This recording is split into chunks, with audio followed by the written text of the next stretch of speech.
तो कुछ देर पहले हम लोग जो है एरोबिक रेस्पिरेशन यानी कि ऑक्सीश्वसन के बारे में समझे थे। अब हम लोग समझेंगे अनऑक्सीश्वसन। तो हमारे साइंटिस्टों ने बहुत ज़्यादा रिसर्च करने के बाद पता चला कि इस अर्थ पे दो ऐसे महानतम जीव प्रेजेंट हैं जो कि बिना ऑक्सीजन के भी जिंदा रह सकते हैं। और ये बहुत इंपॉर्टेंट क्वेश्चन है आप लोगों के लिए, जिससे कि आप लोग कि किसी भी एग्जाम में, कॉमन एग्जाम में ये क्वेश्चन आ जाते हैं कि एनारोबिक रेस्पिरेशन यानी अनऑक्सीश्वसन जो है वो कौन से एनिमल जो है वो शो करते हैं। तो generally east cell, east east को हम आप लोग को कॉमनली बता देते हैं कि हम लोग जब भी कोई जो है कि ढोकला हो गया या फिर जो है कि छोला भटूरा हो गया, ये सब बनाने में हम लोग ईस्ट सेल का यूज करते हैं। ईस्ट को जब हम लोग जो है कि अपने बैटर में डालते हैं तो वो बैटर जो है फूल जाता है with the presence of east. तो ईस्ट को जो है वो ऑक्सीजन की जरूरत नहीं होती है रेस्पिरेशन के लिए, ये अपने एनर्जी का प्रोडक्शन जो है विदाउट ऑक्सीजन भी कर लेता है। और कुछ बैक्टीरिया, सारे बैक्टीरियाज नहीं, क्योंकि अर्थ पे हमारे 4000 से भी ज़्यादा बैक्टीरिया प्रेजेंट है जो कि हमारे लिए यूजफुल भी हैं और हार्मफुल भी हैं। जो ऑक्सीजन का यूज़ भी करते हैं कुछ ऐसे बैक्टीरिया हैं जो कि, और सम यानी कुछ ऐसे बैक्टीरियाज हैं जिनको ऑक्सीजन की ज़रूरत नहीं है। तो ये दोनों देखा जाए तो ये दोनों जीव जो है ये काफ़ी हद से ज़्यादा इम्पॉर्टेंट है। जैसा कि हम लोग अपने आप को सर्वश्रेष्ठ जीव मानते हैं इस धरती पे, लेकिन अगर हम लोगों को कुछ समय के लिए ऑक्सीजन ना मिले तो हम लोग ज़्यादा देर तक सरवाइव नहीं कर पाएंगे। लेकिन ये दो ऐसे जीव हैं जो बिना ऑक्सीजन के इस धरती पे बहुत लंबे समय तक रह सकते हैं, अपने आप को सो कर सकते हैं, लेकिन हम लोग ज़्यादा देर तक नहीं रह सकते हैं। तो देखा जाए तो हम उतने भी जो है कि एबल नहीं है कि हम जो है कि हर चीज़ में सरवाइव कर सकें। तो आइए हम लोग समझते हैं। तो ये दो जीव हैं जो एनारोबिक रेस्पिरेशन शो करते हैं यानी कि अनऑक्सीश्वसन। तो आइए समझते हैं कि अनऑक्सीश्वसन में होता क्या है और इसमें ये जो है क्या क्या प्रोसेस करते हैं। तो सेम चीज़ है, ये भी जो है डाइजेशन करते हैं, यानी हमारी तरह तो डाइजेशन नहीं करते हैं लेकिन ये भी अपने फूड का फॉर्मेशन जो है वो करते हैं। तो इनके भी फूड का ऑक्सीडेशन होता है, कंप्लीट सिंपल सी बात है। तो वो जो है फूड का ऑक्सीडेशन देखते हैं कहाँ और कैसे होता है। तो आइए समझते हैं।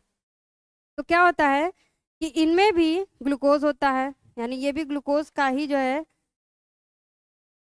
इनका जो ग्लूकोज होता है, 1 मॉलिक्यूल ऑफ ग्लूकोज जो है वो क्या होता है कि सेम प्रोसेस है जो वहाँ प्रोसेस था एरोबिक रेस्पिरेशन में, यहाँ भी कुछ सेम ही चलेगा लेकिन आगे थोड़ा सा डिफरेंट हो जाएगा।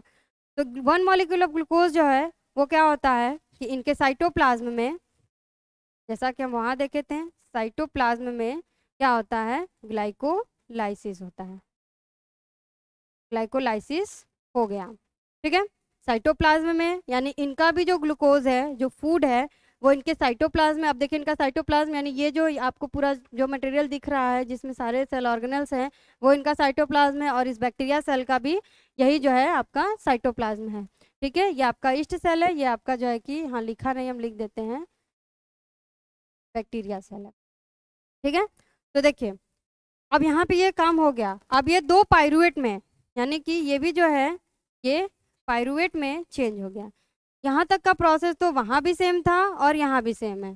ठीक है, अब आगे जो है हम लोगों का मैटर चेंज हो जाएगा। अब होगा क्या, ये पाइरुवेट, अब देखिए हमारे ईस्ट सेल में तो आप लोगों को माइटोकॉन्ड्रिया दिख रहा होगा, लेकिन हमारे बैक्टीरिया सेल में माइटोकॉन्ड्रिया नहीं होता है। तो इनमें माइटोकॉन्ड्रिया जो है वो नहीं होता है। तो इनके साइटोप्लाज्म में ही जो है फूड का फॉर्मेशन, यानी सॉरी एनर्जी का फॉर्मेशन जो है वो हो जाता है। कैसे होता है, तो ये जो पाइरुवेट है ये जो है साइटोप्लाज्म में ही क्या करता है कि without oxygen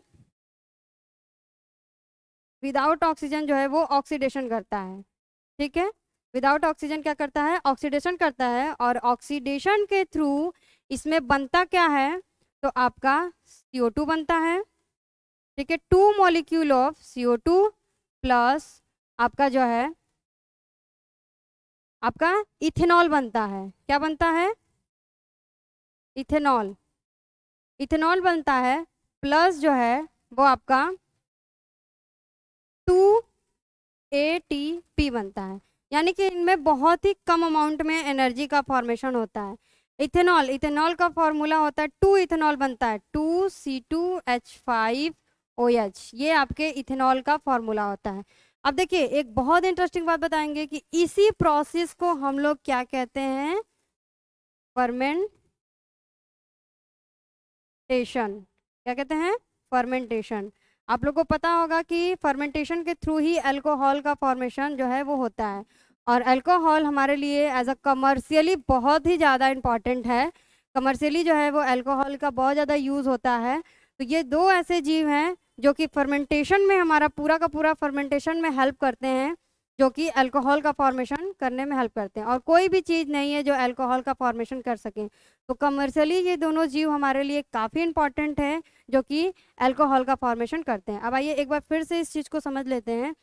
1 molecule of glucose क्या करेगा? ग्लाइकोलाइसिस करेगा, इनमें पायरुवेट में चेंज होगा। पायरुवेट में अब इनके साइटो भाई, इनमें माइटोकॉन्ड्रिया तो प्रेजेंट है नहीं, कुछ में है कुछ में नहीं है।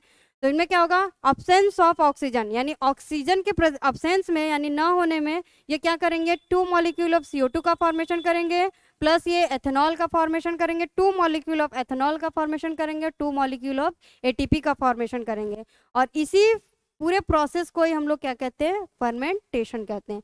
ये पूरा प्रोसेस, ये फर्मेंटेशन का जो प्रोसेस है, ये सिर्फ 2 ही जीव कर सकते हैं। एक आपका जो है यीस्ट सेल है, और दूसरा जो है वो बैक्टीरिया सेल है। हो गया सर।